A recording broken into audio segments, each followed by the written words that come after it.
Ya, keluar dari screen-nya.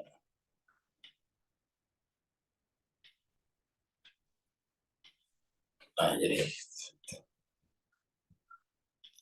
terakhir kita pada kasus intelek ya dan intelligible.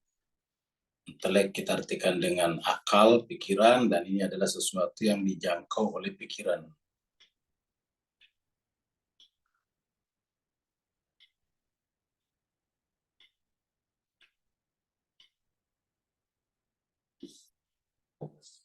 Jadi ini adalah sesuatu yang dijangkau oleh pikiran. Ya. Jadi kita ulangi sedikit untuk kasus intelek yang secara mutlak terpisah. Jadi intelek itu kan sesuatu yang bukan materi. Cuma memang berjumpa dengan materi melalui otak manusia. Jadi otak ini adalah semacam perangkat yang misterius yang melaluinya itu alam non materi berjumpa dengan manusia. Kita sebut saja dengan jiwa. Sedangkan yang namanya intelek itu kan bukan materi. Makanya sifat-sifat intelek, sifat-sifat akal ini benar-benar beda dengan materi. Kita sudah sampaikan kalau materi itu butuh ruang dan waktu, butuh ruangan. Sedangkan intelek tidak butuh ruangan.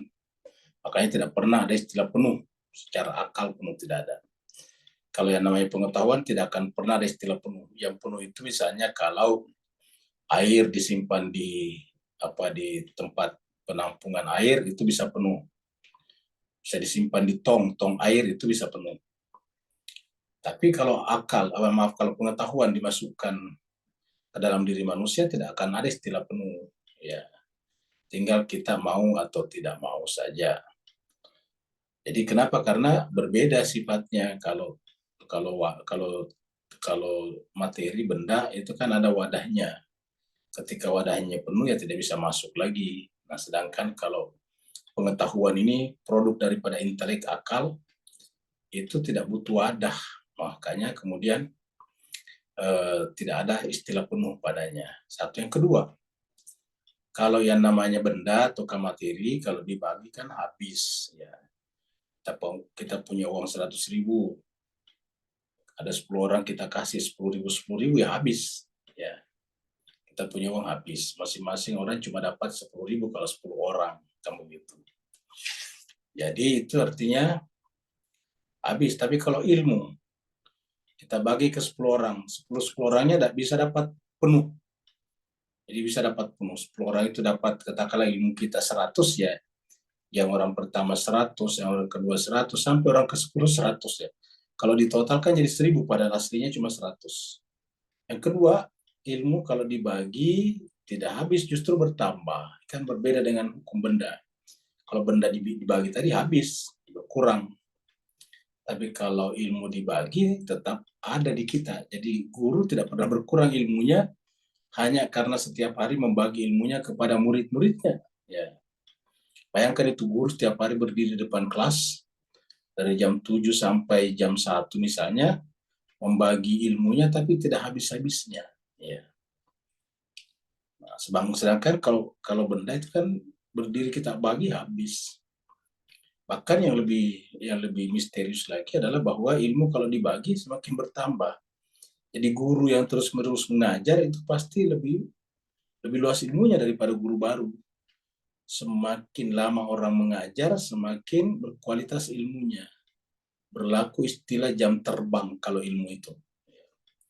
Nah, jadi intinya adalah untuk intelek ini secara mutlak terpisah, berbeda dengan benda. Dan juga bentuk-bentuk transenden. Kita mesti mengatakan sesuatu yang berbeda dari teori-teori filsafat yang pada umumnya, yaitu bahwa apa yang diketahui oleh para muwahhid itu adalah orang-orang atau para alim ulama, para nabi yang memakrifati dan meyakini bahwa hakikat segala sesuatunya cuma satu, muwahhid namanya. Yang kasyaf dan sudah tidak ada lagi hijab antara dirinya dengan yang satu itu. Yang kasyaf yang menyingkapkan realitas batin dan ketunggalan transenden wujud. Transenden itu melampaui semuanya. Bahwa bentuk-bentuk intelligible, jadi bentuk-bentuk intelligible maksudnya yang bisa dijangkau oleh intelek ini. Ya. Jadi bahwa bentuk-bentuk intelligible ini tidak mempunyai wujud dalam diri mereka sendiri. Jadi apa saja yang dijangkau oleh akal kita tidak mempunyai wujud dalam diri mereka sendiri. Iya, jadi tidak ada. Yang ada adalah wujud tunggal, dengan ketunggalan transenden wujud. Ya. Jadi yang kita sebut dengan istilah wajibul wujud saja. Itulah satu-satunya yang punya wujud. Yang lain ini tidak punya, jadi tidak mempunyai wujud dalam diri mereka sendiri. Jadi kita ini tidak punya wujud dalam diri kita sendiri. Kalau kita katakan ada, yaitu karena diadakan oleh Ini yang maha wujud. Nah, ini mohon maaf, ini selalu keluar ini dari screen ya.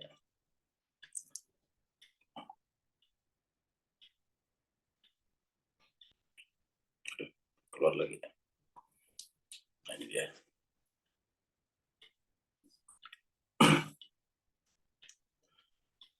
Jadi tidak mempunyai wujud dalam diri mereka sendiri, ya. Dan bahwa hakikat mereka, hakikat kita ini tenggelam dan lenyap ya dalam lautan ketunggalan. Ini Bapak sekalian, ini bermasalah nih, komputernya selalu tidak bisa di screenshot ya. Nah, jadi hakikatnya tidak ada. Yang ada adalah mereka semua tenggelam dan lenyap dalam lautan ketunggalan. Jadi semua selain Allah itu tidak punya hakikat wujud. Yang punya hakikat wujud itu cuma satu, yaitu wujud tunggal. Wujud wajib, yaitu bahasa awamnya Tuhan, Allah Subhanahu wa Ta'ala. Semua yang lain ini adalah merupakan bayangan-bayangannya saja. Semuanya ini hakikatnya larut, tenggelam di dalam ketunggalan yang sang maha wujud tunggal tadi. Mereka adalah bentuk-bentuk dari apa yang di dalam pengetahuan Tuhan. Jadi mereka adalah bentuk-bentuk. Jadi mereka maksudnya kita semuanya ini. Hanyalah bentuk-bentuk dari apa yang di dalam pengetahuan Tuhan dan hijab-hijab ketuhanan. Di semua yang ada ini bisa menjadi hijab-hijab ketuhanan. Sehingga kita terpukau misalnya dengan keindahan alam, maka kemudian kita lupa bahwa ia memberikan keindahan kepada alam itu adalah Dia yang maha indah.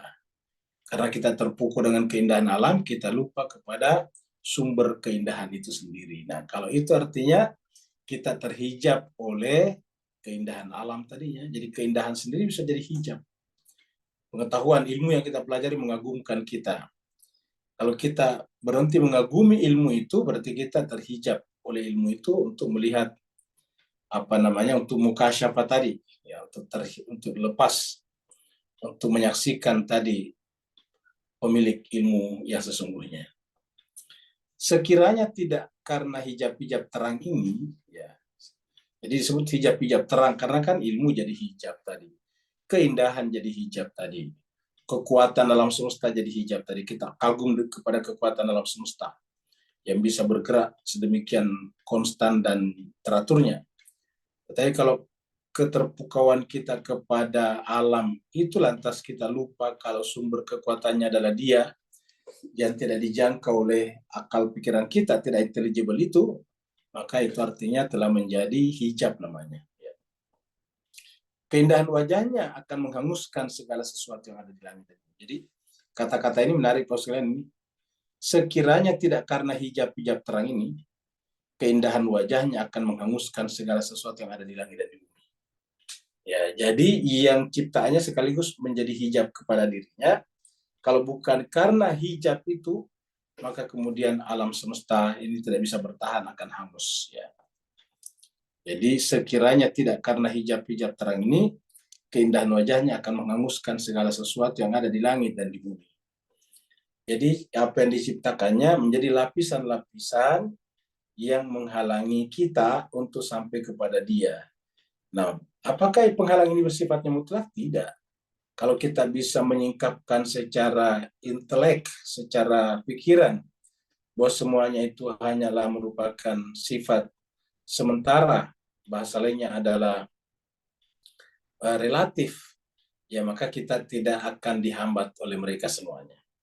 Ingat Bapak Ibu sekalian, ada bendanya ada, benar-benar kalau kita pegang ada. Tetapi tidak menghijab kita untuk melihat sesuatu di balik benda itu. Apakah itu? Yaitu kaca. Kalau kita punya kaca di rumah, seperti jendela kita, tingkap kita, kalau kita ada jendelanya, kalau ada kacanya, yang terang, yang bening, maka benda-benda di balik kaca itu kan terang benderang. Tetapi sebetulnya kita tidak langsung ada kacanya sebetulnya. Nah, begitulah juga dengan semua selain Allah ini, bentuk-bentuk ini, kalau kita perlakukan seperti kaca, maka harusnya kita bisa tersingkap menyaksikan kebesarannya.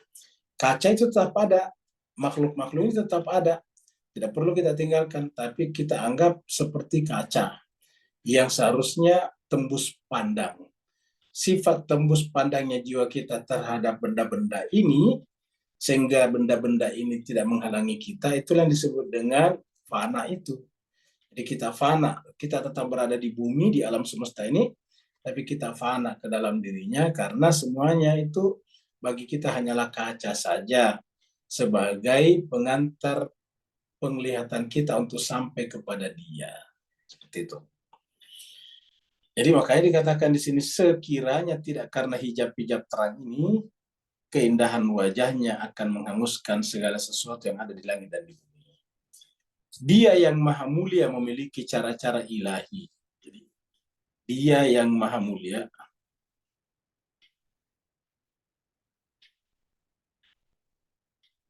Nih Bapak Ibu sekalian, kita keluar lagi ya.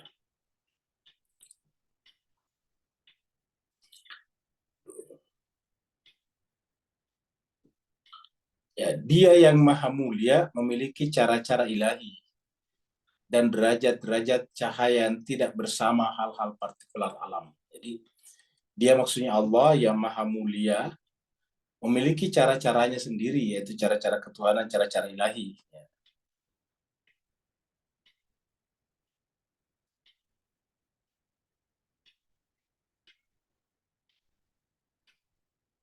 Ya. Jadi Dia yang maha mulia memiliki cara-cara ilahi dan derajat-derajat cahaya yang tidak bersama hal-hal partikular alam. Jadi kita sampaikan bahwa Dia, Allah itu memiliki cara-caranya sendiri. Dan kemudian di antara caranya adalah ketika memancarkan cahayanya kepada kita itu memiliki tingkatan-tingkatan, derajat-derajat. Ya. Jadi yang derajat-derajat yang tidak bersama hal-hal partikular alam. Jadi apa namanya, cahaya ini benar-benar ada, tetapi sekaligus tidak menyatu dengan partikular alam. Seperti contohnya misalnya cahaya matahari yang memancar ke kita. Ya, cahaya tetap cahaya, benda-benda tetap benda-benda. Cahaya tetap cahaya, pohon-pohon tetap pohon-pohon, batu tetap batu, pasir tetap pasir, air tetap air, kan begitu. Tetapi ketika cahaya itu memancar dan menimpa semuanya, seakan-akan menyatu. Padahal cahaya tetap cahaya, artinya sifat cahaya beda dengan sifat yang bukan cahaya. Seperti itu. Jadi tetap memiliki derajat-derajat cahaya yang tidak bersama hal-hal partikular alam. Partikular alam. Partikular alam itu ya partikular yang seperti pohon itu partikular alam, hewan, dan tidak termasuk dalam apa yang selain Tuhan. Maksudnya cahaya itu tidak termasuk selain Tuhan. Ingat yang kita bicarakan di sini, jangan bayangkan seperti cahaya matahari. Cahaya matahari itu benda juga. Maksudnya cahaya Tuhan. Ya. Cuma kita membuat perumpamaan seperti cahaya matahari, karena memang untuk memahami cahaya Tuhan ya kita butuh perumpamaan. Perumpamaan yang paling dekat yang di antara benda-benda ini untuk memahami cahaya Tuhan ya cahaya matahari atau cahaya pada umumnya gitu. Jadi tidak termasuk dalam apa yang selain Tuhan, karena mereka adalah bentuk-bentuk dalam ketetapan ilahi dan dalam alam rububiyah. Ya, tadi mereka itu adalah benda-benda ini semuanya adalah merupakan ketetapan ilahi. Maksudnya itu takdir, ketetapan Tuhan. Dan berada di alam rububiyah. Sedangkan kita tahu bahwa Tuhan kita sebut dengan uluhiyah. Bentuk-bentuk ini adalah malaikat-malaikat yang ekstatis. Ya. Di bentuk-bentuk ini adalah malaikat-malaikat yang ekstatis. Ekstatis itu ekstate, ya, ekstatis, apa namanya, ekstasi, ya, mirip dengan ekstasi. Kalau ekstasi, orang mengalami ekstasi itu kan semacam orang yang apa, yang orang mabuk. Ekstasi itu orang yang mabuk, orang yang apa namanya, merasa nikmat luar biasa sehingga dia tidak merasakan dirinya, kan gitu. Seperti kalau misalnya orang yang di bius, ya, kalau mau operasi itu orang yang merasa nyaman, nikmat, bisa tidur dengan nyenyak, tapi sampai tidak merasakan kalau dia dioperasi, dia di black, dia di apa di misalnya diamputasi kakinya kalau diamputasi seperti itu. Nah itu ekstasi. Nah, itu terjadi pada orang-orang yang minum narkoba misalnya. Ya, itu makanya sebenarnya ekstasi. Nah itu maksudnya ekstatis di sini. Jadi bentuk-bentuk ini adalah malaikat-malaikat yang ekstatis. Apa itu ekstatis atau ekstasi? Yang tidak pernah memandang hakikat diri mereka sendiri. Jadi dia tidak pernah melihat dirinya sendiri. Kenapa? Karena dia telah larut, melebur ke dalam sumbernya, yaitu Tuhan. Jadi dia tidak pernah lagi melihat kepada dirinya. Mirip dengan alam juga. Mirip dengan alam. Jadi setiap alam itu tidak memiliki kesadaran pada dirinya. Karena apa? Karena dia sudah tenggelam ke dalam alam itu sendiri. Jadi pohon telah tenggelam ke dalam alam itu sendiri, sehingga yang terjadi pada dirinya adalah sifat alamiahnya, dan karenanya tidak ada pohon atau apalagi hewan-hewan yang memiliki kesadaran akan dirinya. Itu sebabnya mereka semuanya ya benar-benar alamiah, tidak ada yang bisa ditingkatkan dari alamnya. Kenapa? Karena dia tidak menyadari dirinya. Contohnya misalnya burung-burung bikin sarang, ya sarangnya cuma seperti itu. Tidak pernah bisa membuat sarang yang lebih kreatif misalnya, sehingga kemudian bisa membuat pohonnya sendiri yang lebih indah. Kemudian pohonnya itu adalah terbuat dari benda-benda yang tahan lama misalnya, dan seterusnya. Jadi itu tidak bisa. Pokoknya dia bisa menggunakan apa yang ada di alam, yaitu rumput-rumput kering, jerami-jerami disusun di konstruksi lalu kemudian menjadi sarang mereka. Seperti itu. Atau misalnya burung-burung yang pelatuk, yang mematok-matok, ya. Dia hanya bisa mencari pohon yang agak lembut, baru kemudian dipatok-patok lubang, lalu kemudian tinggal di dalam sana.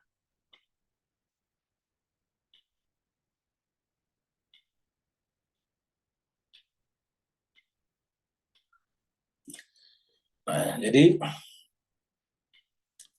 itulah malaikat, itulah makhluk-makhluk itu yang malaikat. Malaikat itu dari kata milik sebetulnya.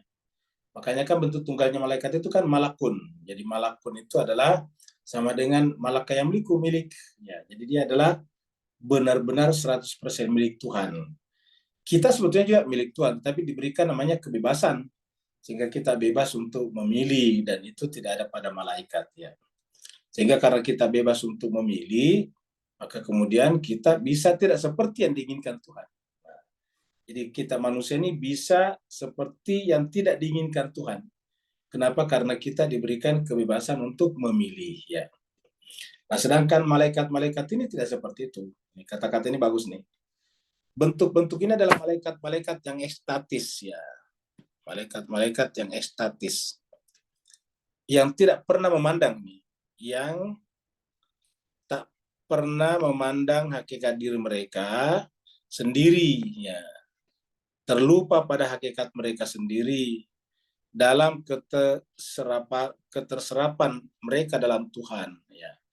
Dan yang identitas mereka sendiri larut dalam keadaan mereka sebagai cahaya-cahaya intelektif dan kegemilangan cahaya pertama. Ada melalui keberadaannya, tidak melalui perbuatannya, yakni memberikan keberadaan pada wujud-wujud yang mungkin. Ini kita ingat kata mungkin wujud. Ya, jadi kita lihat.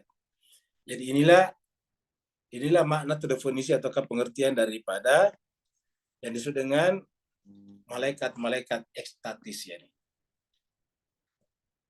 Jadi malaikat-malaikat yang ekstatis ini adalah sesuatu yang tidak pernah memandang pada hakikat diri mereka sendiri. Jadi tidak pernah memahami hakikat dirinya. Kenapa? Karena lupa. Sudah sampai pada tingkat lupa pada diri mereka sendiri. Dia sudah terserap ya dalam Tuhan, dalam keterserapan mereka dalam Tuhan yang kita sebut dengan fana itu. Dan yang identitas mereka sendiri larut, identitasnya larut dalam keadaan mereka sebagai cahaya-cahaya intelektif. Karena semuanya itu adalah cahaya intelektifnya Tuhan dan kegemilangan cahaya pertama. Ingat, cahaya pertama maksudnya wajibul wujud, Allah SWT. Ada, segala sesuatu tadi bentuk-bentuk itu ada melalui keberadaannya. Jadi tidak mungkin dia ada tanpa keberadaan Tuhan. Ini kata-kata keberadaan wujudnya. Ya, jadi yang lain tidak ada kalau tidak diadakan oleh Dia yang Maha Ada. Jadi karena keberadaannya lah yang lain bisa ada. Kalau tanpa keberadaannya yang lain tidak bisa ada. Jadi bisa dikatakan bahwa ada yang lain itu adalah konsekuensi logis daripada keberadaannya. Seandainya tidak ada keberadaannya, maka yang lain juga tidak mungkin akan ada. Seperti itu. Seperti mana bayangan tidak akan pernah mungkin muncul kalau tidak ada cahaya. Bayangan itu muncul karena ada cahaya. Tapi bayangan sendiri bukan cahaya. Ya. Bayangan sendiri bukan cahaya, ingat. Tetapi bayangan muncul karena ada cahaya. Tapi bayangan sendiri bukan cahaya.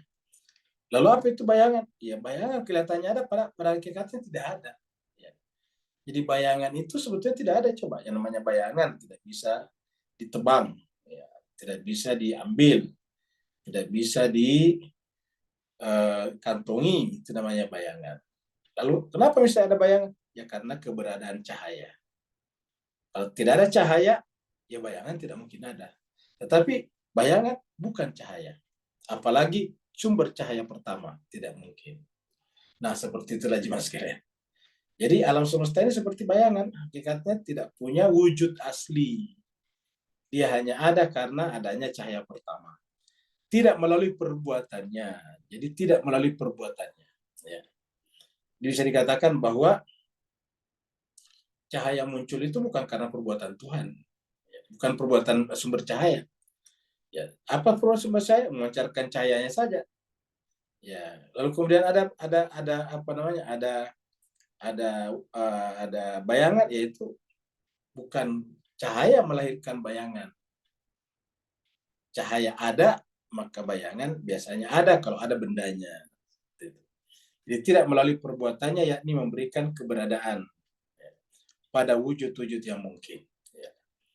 Jadi hanya memberikan keberadaan pada wujud-wujud yang mungkin. Karena wujudnya dialah yang wajib, selain dia adalah mungkin. Jadi ada dua wujud, ada mungkin dan ada wajib. Segala sesuatu selain dia ada statusnya adalah wujud yang mungkin. Sedangkan wujud yang wajib hanyalah miliknya saja. Risalah ini tidak dapat mengandung penjelasan penuh topik yang sulit dan mulia ini. Jadi risalah ini tidak dapat mengandung penjelasan penuh topik yang sulit dan mulia ini. Ya, tidak bisa mendapatkan penjelasan penuh. Maksudnya butuh kajian khusus. Keinginan kita di sini adalah untuk mengindikasikan kebermulaan tubuh, bentuk dan kekuatan mereka. Jadi yang dibicarakan di sini adalah tubuh, ya. Adanya tubuh kita, ya. Adanya bentuk, ya. Jadi kalau berbicara tadi di atas, yang namanya malaikat itu cuma bentuk tanpa tubuh.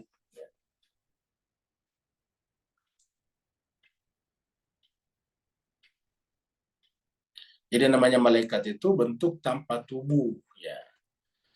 Dan tubuh tidak pernah bisa tanpa bentuk, ya. Jadi tubuh itu tidak pernah tanpa bentuk, ya. Jadi keinginan kita di sini, maksudnya yang ingin disampaikan di dalam bab ini adalah ingin menjelaskan bahwa tubuh itu bermulaan tubuh.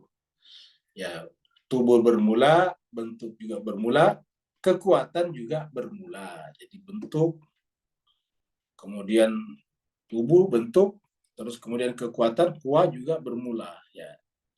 Jadi itu yang ingin disampaikan melalui penjelasan ini. Jadi yang namanya tubuh, yang namanya bentuk dan kekuatan ini. Ya. Namanya kekuatan bermula, ya. Jadi bermula. Nah, jadi kekuatan juga bermula ya. Jadi tubuh, bentuk, dan kekuatan itu bermula. Tubuh, Bapak bisa lihat tema tubuh. Kemudian bentuk kita sudah bicarakan. Jadi tubuh ini adalah materi, sedangkan bentuk bukan materi. Maka kita sudah terangkan ini adalah seperti materi dan bentuk. Ya, hylomorphism dalam bahasa luar. Jadi hilo itu adalah materi, morph itu adalah bentuk. Jadi materi bentuk. Dan itu diungkapkan oleh para filosof sejak sebelum Masehi. Jadi ada namanya materi dan bentuk. Tubuh adalah materi, bentuk ya bentuk. Kemudian ada satu lagi kekuatan, kuah. Ya, jadi 3 hal. Tubuh kita itu, bentuk itu, dan kekuatan itu adalah ada permulaannya, memiliki kebermulaan. Artinya tidak ada sejak dari zaman asali. Dia pernah tidak ada dan bisa suatu saat tidak ada lagi. Apa sebabnya? Karena status mereka adalah wujud-wujud mungkin. Ya. Hanya satu yang memiliki status wujud wajib, ya, yaitu dia yang tunggal itu. Selain daripada itu, kita seperti manusia ada tubuhnya, ada bentuknya, ya ada kekuatannya. Jadi inilah yang terjadi pada kita.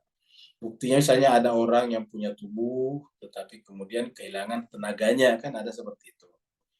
Ya, kita lihat misalnya ada biasa pesawat jatuh. Pesawat kenapa jatuh? Ada istilah lost power, powernya kekuatannya hilang, gitu. Jadi artinya ada kekuatan. Ya. Contohnya misalnya kita punya mobil atau kereta, kok bisa lari kencang lebih cepat daripada kuda? Yaitu karena ada kekuatannya. Kalau mobil sebagai benda saja kan hasilnya tidak bisa jalan. Tapi karena ada kekuatan di sana, maka kemudian dia bisa berjalan. Kekuatan itu adalah terjadi karena adanya perubahan dari satu bentuk energi ke bentuk energi yang lain. Akhirnya kekuatan di sana. Jadi perubahan satu bentuk energi kepada bentuk energi yang lain, lahirlah kekuatan. Dalam hal ini misalnya perubahan energi seperti bahan bakar, terus kemudian bisa menggerakkan mesin-mesin mobil, kemudian mesin mobil menggerakkan roda, kemudian terjadilah gerak. Ya. Dalam hal intelek tadi kita kembali lagi pada intelek, akal, ya, kita tidak menegaskan wujudnya. Di dalam hal intelek kita tidak menegaskan wujudnya. Ya. Di dalam hal intelek ini, ya, kita tidak menegaskan wujudnya. Jadi dalam hal intelek kita tidak menegaskan wujudnya. Karena memang aslinya intelek ini tidak kuasa untuk sampai kepada wujudnya. Dia sendiri adalah intelek itu sendiri. Karena dia sendiri adalah intelek, maka intelek kita ketika mengacu kepada dirinya yang menjadi hilang intelek kita. Karena intelek kita kan intelek berian. Intelek yang asli adalah milik dia. Nah, ketika berian ini menghadapi dia, ya tidak ada nilainya. Seperti contohnya air kita jatuhkan ke dalam lautan yang menjadi hilang. Ya, sama-sama air. Ya, kenapa? Karena memang air yang kita pegang di gelas atau di sendok itu kan memang air dari aslinya dari lautan. Menguap, kemudian menjadi hujan, baru kita tampung di dalam wadah yang bernama sendok atau misalnya gelas. Nah, ketika kita kita buang itu air sesendok atau segelas ke lautan, ya hilang seperti itu. Kenapa? Ya dia kembali ke asalnya, dia menjadi hilang. Seperti itulah kita semuanya. Di dalam hal intelek kita tidak menegaskan wujudnya sebagai sesuatu selain Tuhan dan karena itu bermula. Dan para teologi juga menolaknya. Jadi kita tidak menegaskan wujudnya sebagai sesuatu selain Tuhan dan karena itu bermula. Jadi selain Tuhan itu kan bermula semuanya. Dan para teologi menolaknya. Ya. Jadi artinya kalau ada yang mengatakan bahwa selain Tuhan itu juga tidak pernah punya permulaan, ada sejak awal, itu para teolog menolaknya. Kan ada pendapat seperti itu bahwa ya benda-benda ini dia selalu ada sejak dari dahulu kala, sejak zaman asali namanya, tidak pernah tidak ada. Ya, artinya bahwa mirip dengan sungai dari dulu tetap lebarnya segitu. Kalau istilah kita tadi kan, ya aslinya sebetulnya itu adalah bermula, kemudian berjalan semakin lama semakin membesar, melebar seperti itu. Ya. Nah, jadi ini. Jadi kita ulangi lagi, keinginan kita di sini adalah untuk mengindikasikan kebermulaan tubuh. Jadi tubuh bermula bentuk dan kekuatan juga. Tubuh bisa ada karena ada bentuk. Tubuh bisa menjadi tubuh karena ada kekuatan. Jadi 3 unsur ini. Tubuh kita,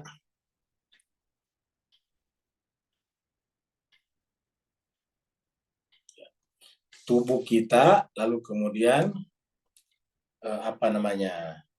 tubuh kita, lalu kemudian bentuk dan kekuatan. Jadi ada 3 hal yang menyebabkan kita ini manusia bisa beraktivitas. Pertama punya tubuh otomatis punya bentuk, karena materi tanpa bentuk tidak bisa. Bentuk bisa tanpa tubuh, bentuk bisa tanpa materi. Makanya kita bisa masukkan dalam pikiran. Kemudian kedua kekuatan. Ya, tadi kita misalnya punya tubuh. Bentuknya, posturnya seperti ini, berdiri tegak. Kemudian punya kekuatan, makanya kita bisa berbicara, kita bisa berpikir, kita bisa berjalan dan sebagainya. Itu karena kita punya kekuatan, punya kuat namanya, punya energi. Ya. Nah, 3-tiganya ini punya permulaan. Ya, dia punya permulaan. Ada kebermulaannya, tidak tanpa permulaan. Yang tanpa permulaan itu adalah hanya wujud tunggal. Selain daripada itu, semuanya adalah tidak tanpa permulaan. Nah, dalam hal intelek kita tidak menegaskan wujudnya. Jadi bukan menegaskan wujudnya. Ini kan wujud ini nya huruf besar ya.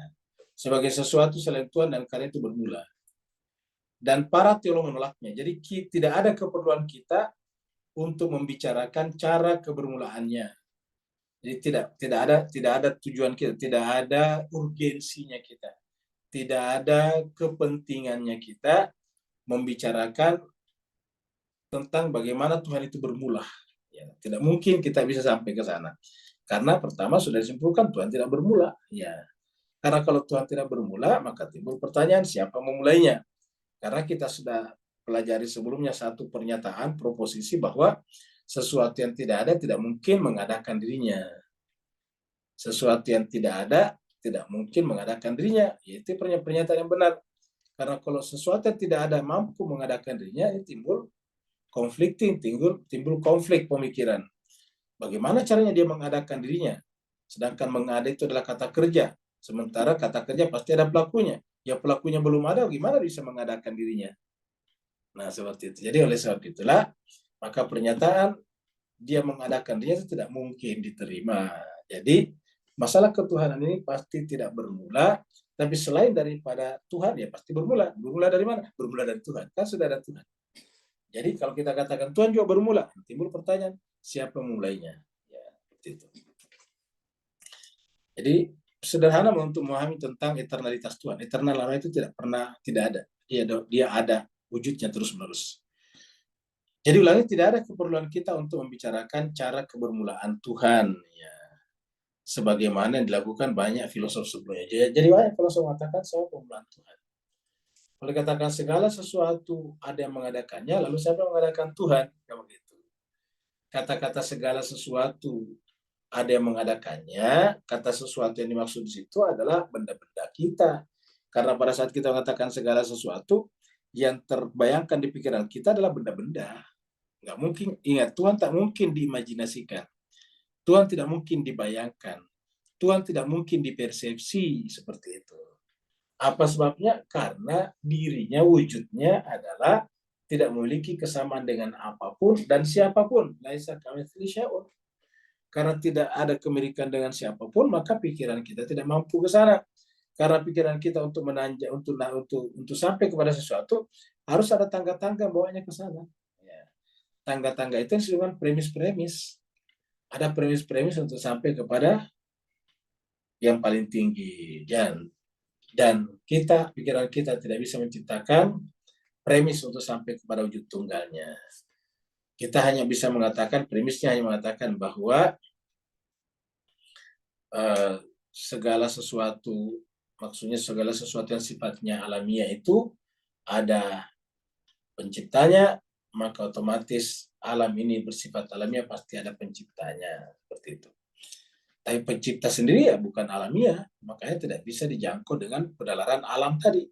Karena Tuhan itu bukan alam, tidak alamiah. Tuhan bukan nature, bukan natural. Tuhan ya Tuhan, tidak bisa disandarkan dan disamakan dengan apapun juga. Justru selain Tuhan itulah yang disandarkan kepada Tuhan. Jadi ibaratnya tuh Tuhan itu adalah mudafun ilaih tunggal. Segala sesuatunya mudafun ilaihi, ya mudafun ilaihi. Jadi kalau bahasa Arabnya itu menyebutkan mudafun ilaihi. Ya. Jadi dia adalah mudafun ilaihi.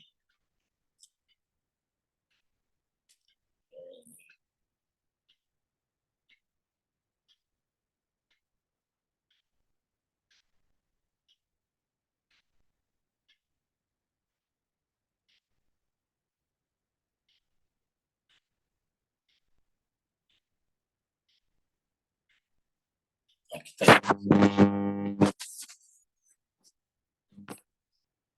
ini namanya mudaf ya.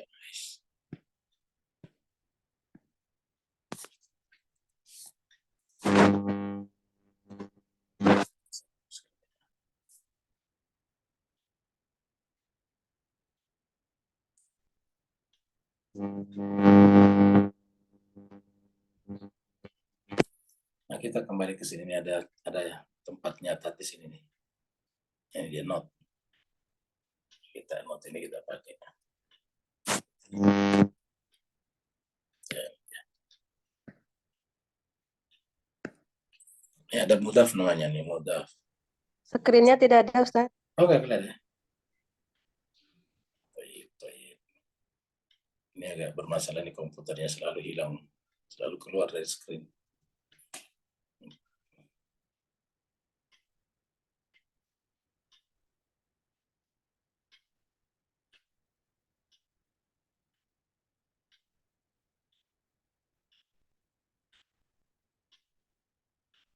Oh, maaf, sekarang ini screen-nya kalau sekarang tidak mau muncul ini ya. Ada. Keluar lagi. Ya.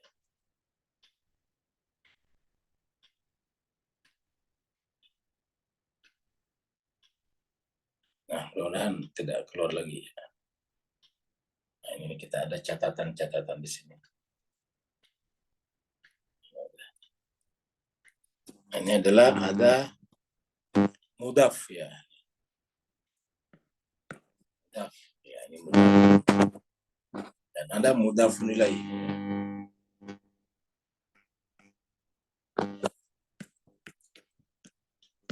Mudafun ilaihi ya gitu. Jadi ada mudafun ya. Dan ada mudafun ilaihi. Mudaf ini artinya yang disandarkan.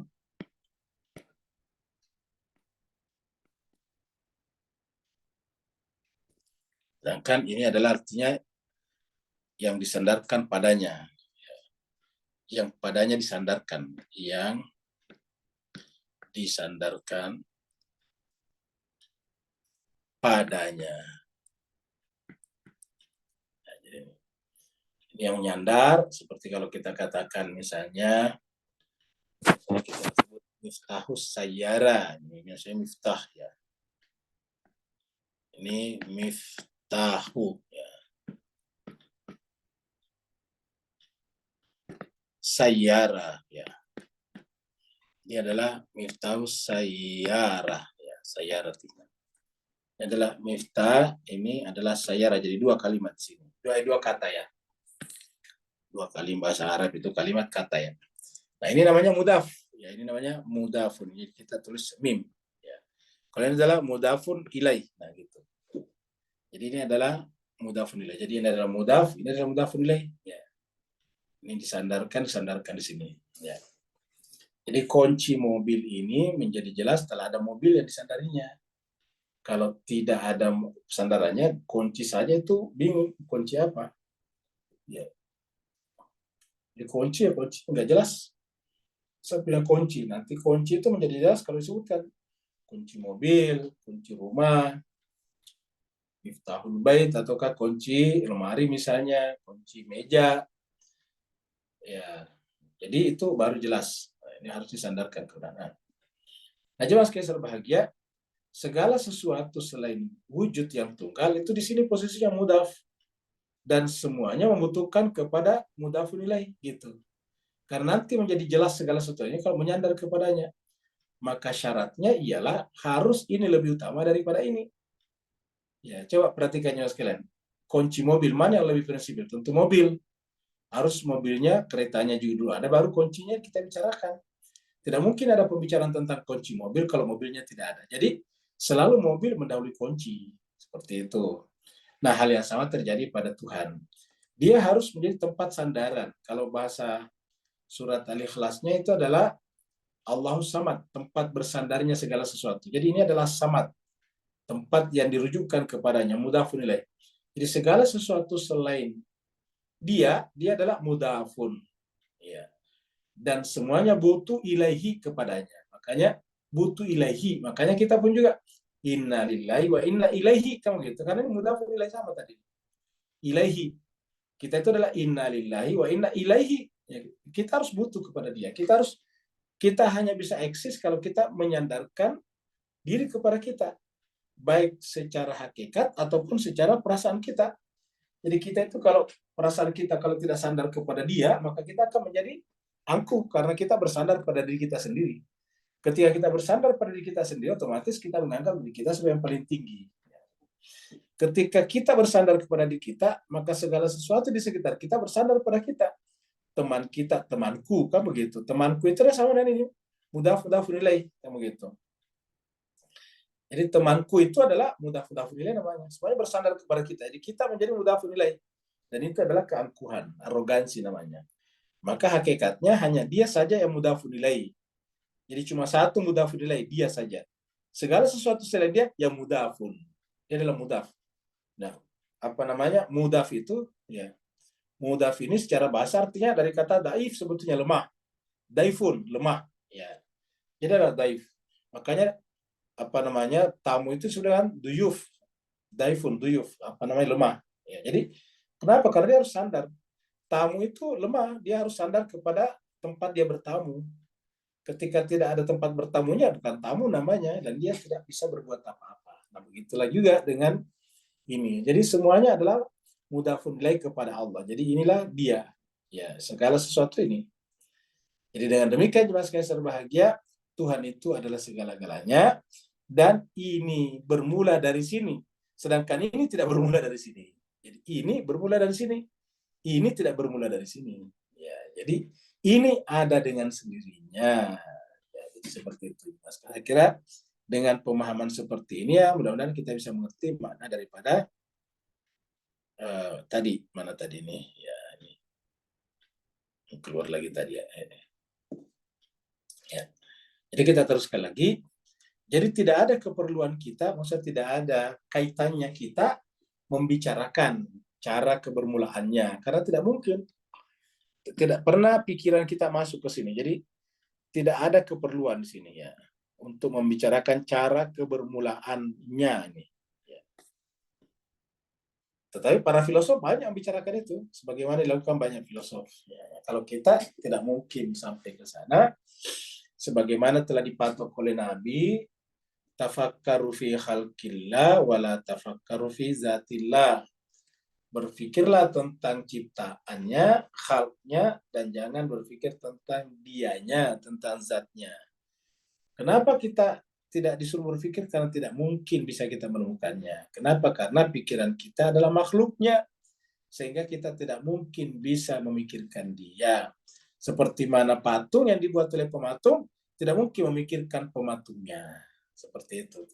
Jadi dia tidak mungkin memikirkan pematungnya. Kenapa? Karena dia sendiri dibuat oleh pematung. Ya. Begitulah juga dengan kita kaitannya dengan Allah Rabbul Alamin. Nah, jadi inilah bab yang kita bahas. Masih kelanjutan sebelumnya. Sekarang kita masuk pada bab berikutnya sedikit ini. Bab. Dia terakhir ini. Apa namanya? Prinsip 14 dan 15. Dua kali di sini nih. Ada 15 di sini. Ya.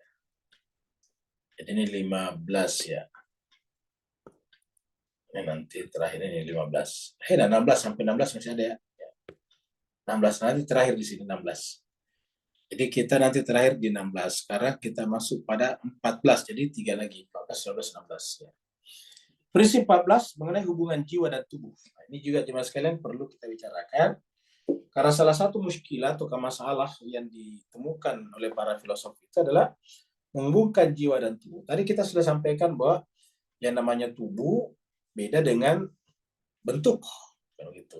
Tubuh itu adalah materi, bentuk bukan materi. Dari segi bentuk. Nah, itu baru tubuh, baru jiwa, baru apa materi dan bentuk saya sudah menjadi masalah. Jadi baru materi dan bentuk saja sudah menjadi masalah. Jadi baru masalah materi. Jadi baru masalah materi saja ini sudah menimbulkan masalah.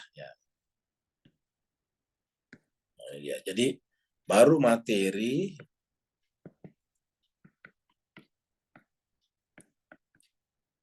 bentuk ini sudah menimbulkan masalah nih Pak Bos sekalian. Karena jelas ini beda sekali dengan ini. Beda sekali. Ya, materi dan bentuk. Ya. Setiap kita menggambar bentuk, pasti ada materinya. Misalnya kita gambar segitiga misalnya sini. Kan bentuk segitiga kan? Ya. Segitiga. Ini pasti ada materinya, yaitu ini kan garis-garis ini bisa Bapak Ibu lihat kan ada materinya, yaitu ada tintanya, kalau gitu. Jadi alam luar itu tidak mungkin bentuk tanpa materi. Tapi di pikiran kita benar-benar tanpa materi. Jadi begitu kita gambarkan, wujudkan bentuk ini keluar, hari ini di luar diri kita pasti ada bentuknya. Kita bentuk dari apa? Dari tinta. Kita bisa bentuk dari lidi kita potong-potong seperti ini. Bisa kita bentuk dalam bentuk tanah, ya tanah kita bentuk segitiga atau segi empat misalnya seperti ini kan bentuk juga ya tanah. Ini kita bentuk-bentuk. Nah, jadi artinya bentuk tidak bisa tanpa materi ya. Tetapi maksud saya materi tidak bisa tanpa bentuk, tapi bentuk bisa tanpa materi. Ya. Jadi sebetulnya bentuk ini bukan butuh kepada materi, tapi materilah yang butuh kepada bentuk. Cuma ketika kita wujudkan di luar diri kita, ya terpaksa untuk mewujudkan bentuk harus diberikan materi. Buktinya ketika masuk dalam pikiran kita tidak ada materinya. Ya, inilah ada. Nah ini baru materi dan bentuk sudah menjadi problem dalam filsafat. Nah bagaimana pula dengan antara materi dan rohani, non materi yang lain. Nah, kita bicara tentang yang pembicaraan tadi, yaitu ada seperti yang dibicarakan di sini, ada jiwa dan ada tubuh. Ya, jadi kita bisa rubah ini menjadi tubuh di sini dan ini adalah jiwa. Jadi kita rubah ini ya menjadi ini tubuh ya. Dan kita rubah ini menjadi jiwa. Nah, jiwa. Nah, tubuh jiwa ini juga menjadi masalah juga coba. Di dalam dunia filsafat ada namanya paham dualisme. Jadi memang ini terpisah mutlak, tubuh dan jiwa. Nah, kalau misalnya terpisah mutlak, beda mutlak. Nah, yang menjadi problem di sini muskilahnya tadi adalah ya. Jadi muskilahnya di sini adalah bagaimana mempertemukan tubuh dan jiwa kalau dia berbeda. Kalau dia mutlak berbeda, gimana bertemu? Ini kan dua sifat yang berbeda. Ini benarnya sifatnya berbeda. Seperti kita katakan tadi, ini tidak terikat ruang waktu, sedangkan ini terikat ruang waktu. Ini bisa dibagi, seperti cinta, kasih sayang bisa dibagi tanpa habis. Tanpa berkurang malah. Tanpa berkurang dan bahkan tanpa habis bahkan. Ya. Sedangkan tubuh ini, ya kalau dibagi tidak bisa. Misalnya tangan kita ya cuma satu. Kasih orang satu berarti kehilangan tangan kita. Kan begitu tubuh. Ya. Tubuh ini hanya bisa hadir pada suatu tempat tertentu. Tapi jiwa kita ini bisa hadir sampai pada masa lalu dan masa depan. Jiwa kita lah yang hadir di masa lalu ketika kita belajar tentang sejarah. Jiwa kita lah hadir di masa depan ketika kita membuat perencanaan yang sifatnya futuristik, future. Ya. Ketika kita bicara tentang futuristik, ya kita bicara tentang masa depan. Kenapa kita bicara? Karena jiwa kita bisa loncat ke depan sana. Tapi tubuh tidak bisa. Tubuh tidak bisa hidup di masa 1000 tahun yang lalu juga di masa 1000 tahun ke depan. Tapi jiwa bisa hadir di 1000 tahun yang lalu, bisa juga hadir 1000 tahun yang akan datang. Ya. Seperti itu. Bahkan jiwa bisa menghadirkan Tuhan pada dirinya. Itulah jiwa. Nah, jadi ini adalah timbul masalah di kalangan filosof. Ada yang membagi ini secara rigid, secara mutlak berbeda. Makanya disebutlah dengan dualisme tubuh dan jiwa. Nah, di dalam pandangan Islam kita seperti apa? Nah, inilah yang kita bicarakan di sini. Sebelum kita bicara, kita sampaikan bahwasanya ya sebetulnya tuh tubuh dan jiwa tidak bisa dipisahkan. Kalau dalam pandangan Mullah Sadra, ya jiwa itu berkembang seiring dengan perkembangan tubuh. Seperti itu. Tetapi ketika jiwa telah berkembang, ya dia akan bisa berkembang melampaui tubuh. Ya, seperti itu. Tapi bisa juga sebaliknya. Jadi jiwa menjadi lemah ketika tubuh juga melemah. Bisa seperti itu. Tapi ada orang yang semakin tua, semakin dewasa. Nah, itu kan berarti jiwanya melampaui tubuhnya. Bahkan ada kita lihat anak-anak sudah dewasa seperti itu. Masih muda tetapi sangat dewasa. Kalau berbicara atau menulis itu karya-karyanya sangat dewasa sekali. Tidak seperti anak-anak atau remaja pada umumnya. Ya. Nah, di sini katakan agen yang secara segera langsung menyebabkan gerak. Nah, agen yang secara langsung di sini menyebabkan gerak. Kalau dilihat bahasa Arabnya di sini, ya coba kita lihat. Al-fa'il al-mubashir, ini al-fa'il al-mubashir litahrik fi jami'i aqsamil harakah. Laisa illa at-tabi'ah. Jadi al-fa'il itu pelaku yang disebut tadi dengan agen. Al-mubashir langsung. Ya, mubashir itu langsung.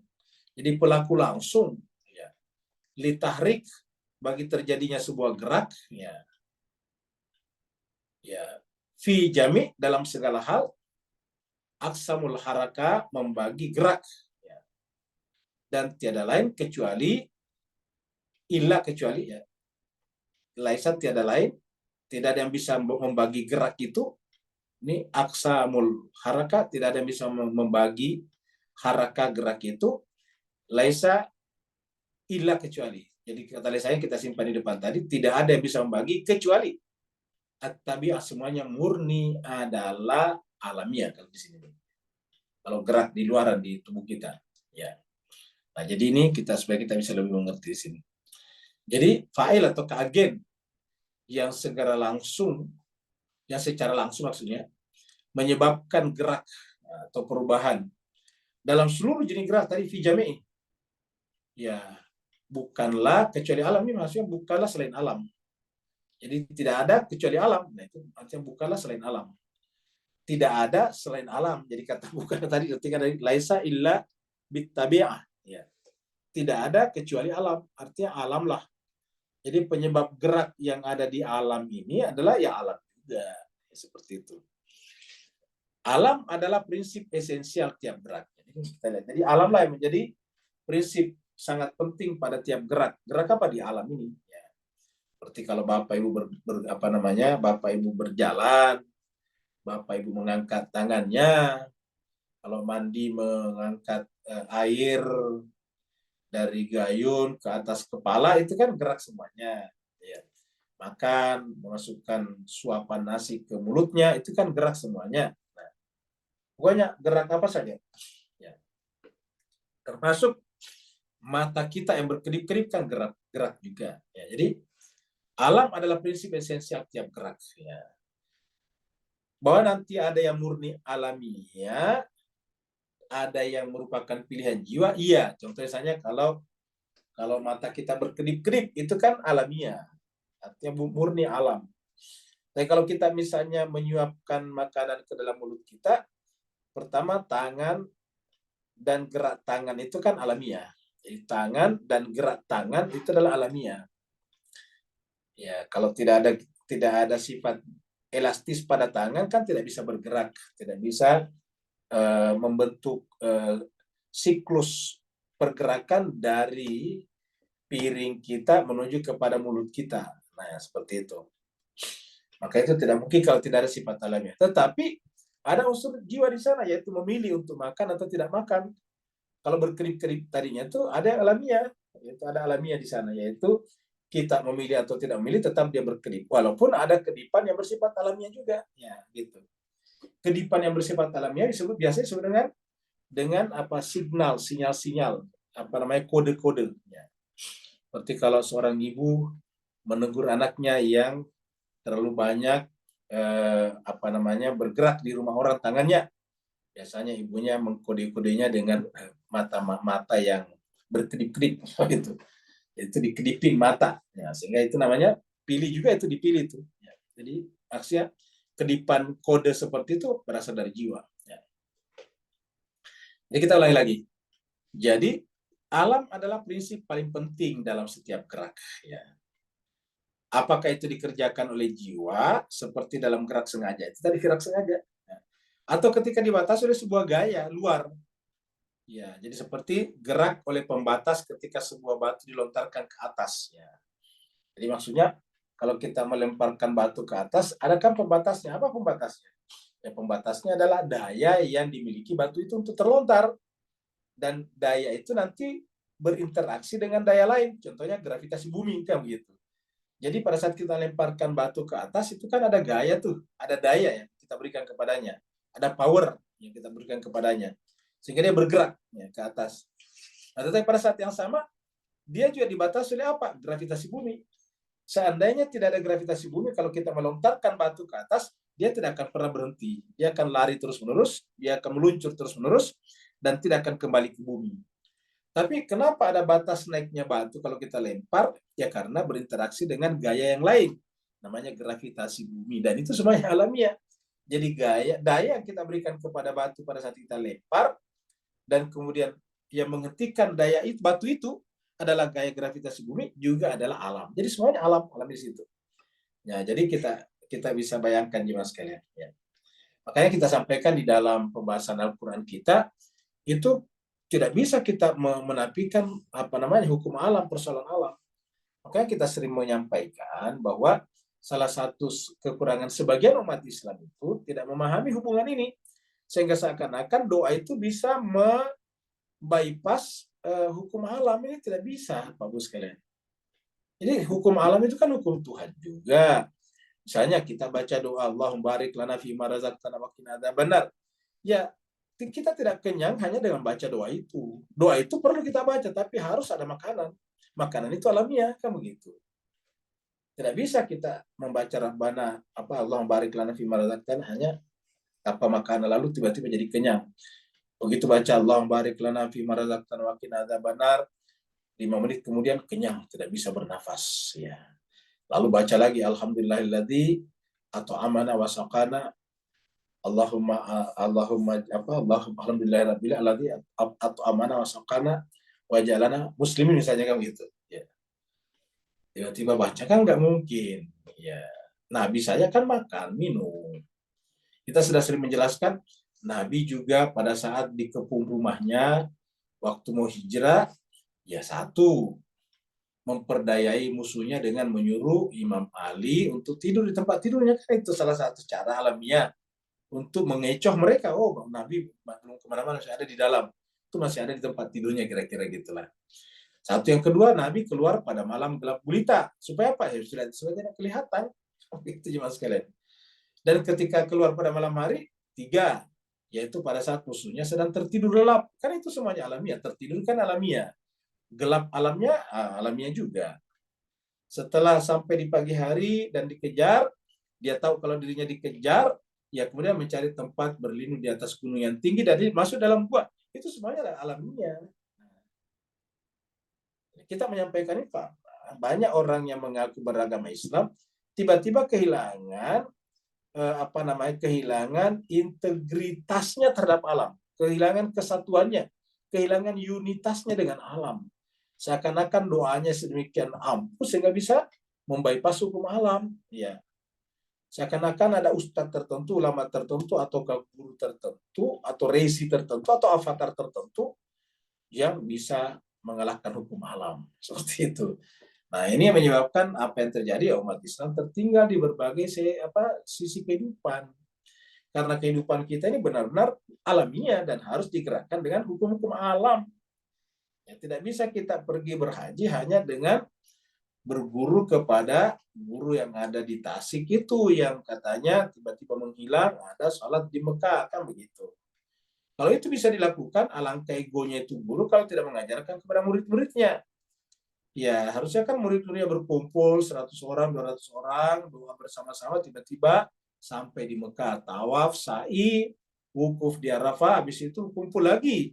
Setelah tawaf tawaf nisa, tawaf perpisahan, lalu kemudian kumpul lagi di masjid di depan Masjidil Haram, kemudian tiba-tiba sampai di Madinah lagi ziarah di sana, di kuburan Nabi misalnya, pusara Nabi. Setelah selesai di sana 8 hari misalnya, karena arba'innya mengambil arba'in, ya habis itu kumpul lagi di pekarangan Masjid Nabi yang 100 orang dari Tasik tadi. Terus kemudian baca doa-doa, tiba-tiba sudah ada lagi di Raja Paloh. Ya, bukan Raja Paloh, Raja Polah. Tiba-tiba sudah sampai di Raja Polah lagi, kan begitu. Ya, kan sampai sekarang nggak ada yang bisa seperti itu. Yang bisa mengantarkan orang berjuta-juta orang berhaji sekarang apa? Ya kapal terbang, pesawat, kan gitu. Ya, jadi ini harus kita pahami Pak Ujas Kaiser Bahagia. Jadi ini Islam kita itu, ibadah kita itu satu kesatuan dengan alam. Contohnya lagi, kalau kita sholat sembahyang, sholat itu tidak sah kalau tidak menutup aurat, walaupun kita berada di dalam kamar kita sendiri. Kita berada dalam kamar tidur kita sendiri, pintu tertutup, jendela tertutup rapat, cuma kita di dalam. Nah, pertanyaannya, bolehkah kita sholat tidak pakai kain atau penutup aurat? Atau tidak ada orang lain melihatnya? Jawabannya tetap tidak bisa. Ya kan begitu sih Mas sekalian. Nah, apa itu baju? Apa itu kain? Ya kan alamiah. Kain itu, baju itu kan dari kapas. Ya. Kapas itu tumbuhan. Tumbuhan itu tumbuh di tanah. Tanah itu butuh air dari langit. Air dari langit bisa ada kalau ada perubahan temperatur, kondensasi terhadap awan. Awan itu ada kalau ada penguapan di lautan. Penguapan di lautan ada kalau ada matahari. Nah, maka Allah mengatakan inna fi khalqis samawati wal ardi wa ikhtilafil laili wan nahar la ayatin. Jadi ada tanda di sana. Tadi malam kita bahas di tadabbur bahwa penciptaan langit dan bumi, perputaran siam, bahwa perahu berjalan di lautan, semua itu adalah ayat. Ya, liqaumi yaqilun. Nah, ini orang-orang Islam kita terkadang tidak dipahami, seakan-akan kumpul berdoa, apalagi kalau jumlah berkumpulnya itu sesuai dengan jumlah-jumlah misterius, misalnya 7 orang, ya 12 orang, 14 orang, 40 orang, kamu gitu. Lalu kemudian seakan-akan doanya langsung terjawab. Ini tidak bisa kalau kita tidak mengikuti hukum alam. Seperti itu jemaah sekalian. Nah, ini kita sampaikan karena cara beragama kita umat Islam sekarang banyak sekali yang bersifat seperti itu, yang bersifat bypass. Bypass itu apa ya? Potong kompas, ya. Shortcut, ya. Jalan pintas. Nah, jadi inilah pentingnya belajar filsafat karena menghargai sekali alam. Tadi katakan di sini, alam adalah prinsip penting dalam gerak. Artinya tidak ada perpindahan kalau tidak ada alam. Kan gerak itu kan diantaranya perpindahan. Perpindahan dari Singapura ke Mekah. Ya kan tidak bisa kalau tidak ada hukum alam di sana. Pesawat berjalan berdasarkan hukum alam di sana. Ya. Pertama, pesawat itu kenapa bisa terbang? Sederhana. Ada tenaga mendorongnya melalui mesin, mendorong dengan kecepatan tinggi. Setelah kecepatannya tinggi, kemudian ada sayapnya itu, siripnya itu kemudian kemudian naik ke atas sehingga bagian belakang tertekan ke bawah, yang di atas menengadah ke atas, dia terbang jadinya. Gitu sekalian. Nanti kalau turun lagi kebalikannya, itu kan makanya Bapak Ibu kalau naik pesawat cobalah duduk di samping sayap. Itu nanti kelihatan itu di bagian-bagian sirip sayap itu ada yang bergerak atas bawah tuh. Nah, itu menentukan naik turunnya pesawat itu. Gitu. Untuk belok kiri kanan di belakang itu pasti ada di belakang sirip, kayak sirip ikan hiu di belakang tuh. Nah, itu dia bergerak kiri kanan tuh, horizontal kiri ke kanan. Kalau kapalnya mau ke kanan, sirip harus ke kiri, kan begitu. Ya. Kalau dia mau ke kanan sebaliknya. Jadi seperti itulah jemaah sekali. Kayak perahu juga. Cuma kalau perahu itu di bawah siripnya, kan begitu. Kalau kapal terbang di atas. Ya, nah jadi tapi sama-sama. Nah, itu kan semuanya hukum alam Bapak Ibu jemaah sekalian. dan kapal terbang inilah yang menyebabkan orang bisa berhaji hanya dengan 20 hari, bahkan ada yang 10 hari. Orang bisa berziarah ke Karbala, orang bisa berziarah ke Mashhad di Imam Redha, dan sebagainya. Itu kan alam semuanya, Pak Bos sekalian. Ya. Maka dikatakan sini, alam adalah prinsip yang sangat penting dalam gerak. Ini ulangi lagi, alam. Jadi kita harus camkan baik-baik, Bapak Ibu sekalian, ini adalah alam. Jadi, alam ini adalah prinsip esensial dalam geraknya. Karena dia penting, ya tidak bisa ditinggalkan. Nggak bisa di-bypass oleh doa. Ya kita sudah mengambil contoh yang paling ekstrim ya. Kalau tidak punya istri, tidak punya suami, baru baca doa, ya Allah karuniakan kepadaku anak yang saleh, ya tidak mungkin dapat anak. Rabbi habli minas salihin, Rabbana hablana min ladunka dzurriyyatan thayyibatan innaka antas samiul du'a. Itu tidak bisa kalau tidak ada apa namanya, tidak ada pasangannya. Ya, meminta ya Allah luluskanlah aku masuk di UI, di Universitas Indonesia University pada tahun ini, padahal dia baru tamat SD. Ya, gimana ceritanya doa masuk UI padahal dia baru tamat SD? Ya, bisa doa ya cocok, tetapi masuk SMP kan begitu Pak sekali. Jadi kalau kita baru tamat SD, sekolah dasar, ya doanya masuk SMP, jangan masuk UI, masuk ITB misalnya. Ya, masuk di Nanyang University kan begitu. Tidak seperti itu, harus minta sesuai dengan alamnya. Alamiahnya kita masih masuk SMP, ya doa masuk SMP. Bukan berarti doa tidak penting ya, tapi harus sesuaikan dengan alam, ini masalahnya. Ya. Seperti mana tadi tubuh dengan jiwa. Ya. Jadi alam adalah prinsip esensial tiap gerak. Ya. Jadi kalau Bapak Ibu berdoa diberikan kesembuhan, ya Bapak juga harus ada usaha menyembuhkan diri, berobat, minum herbal misalnya kayak gitu-gitu. Tidak bisa hanya sekedar berdoa, ya Allah, berikan aku kesembuhan dengan kesembuhan yang sempurna, karena tidak ada kesembuhan dari sisimu. Ya memang tidak ada kesembuhan dari dia, Tuhan, tapi kan harus ada asbab alamiahnya. Karena sudah digaris bawahi di sini oleh Mullah Sadra, alam adalah prinsip penting dalam tiap gerak. Jadi apakah itu dikerjakan oleh jiwa? Tadi seperti yang dipilih kan dikerjakan oleh jiwa. Ya, seperti gerak yang diniatkan disengaja seperti tadi, berkedip untuk memberi kode kepada anak kita yang aktif di rumahnya orang pada saat kita bertamu, kode-kode biar dia tidak tidak kesana kemari, narik sana narik sini barang-barangnya orang yang berharga nantinya. Jadi itu namanya gerak yang disengaja, itu namanya jiwa. Atau ketika dibatasi sebuah gaya luar, yaitu alamiah seperti tadi yang kita bicarakan. Seperti gerak oleh pembatas ketika sebuah batu dilontarkan ke atas, seperti kita sudah contohkan tadi. Ketika kita lontarkan ke atas itu batu, ya secara daya sebetulnya itu bisa membuat batu itu berjalan tanpa henti. Tapi kenapa dia bisa berhenti? Ya karena dihentikan oleh gaya yang lain, namanya gravitasi bumi. Kalau kita bawa mobil kereta atau bawa kendaraan bermobil, kalau kecepatan kita 120 km per jam, aslinya itu dia akan tetap 120 km per jam. Ya. Tapi kenapa? Kalau kita lepaskan gasnya, lama-kelamaan dia menurun. Ya, sederhana penyebabnya. Karena ada namanya gaya menghentikannya, namanya gaya gesek. Jadi gaya gesek ban terhadap jalanan atau aspal itu menyebabkan mobil itu semakin lama semakin menurun. Karena gaya gesek itu adalah menahan laju kecepatan mobil itu. Ya. Nah, seperti ini yang terjadi jemaah sekalian berbahagia.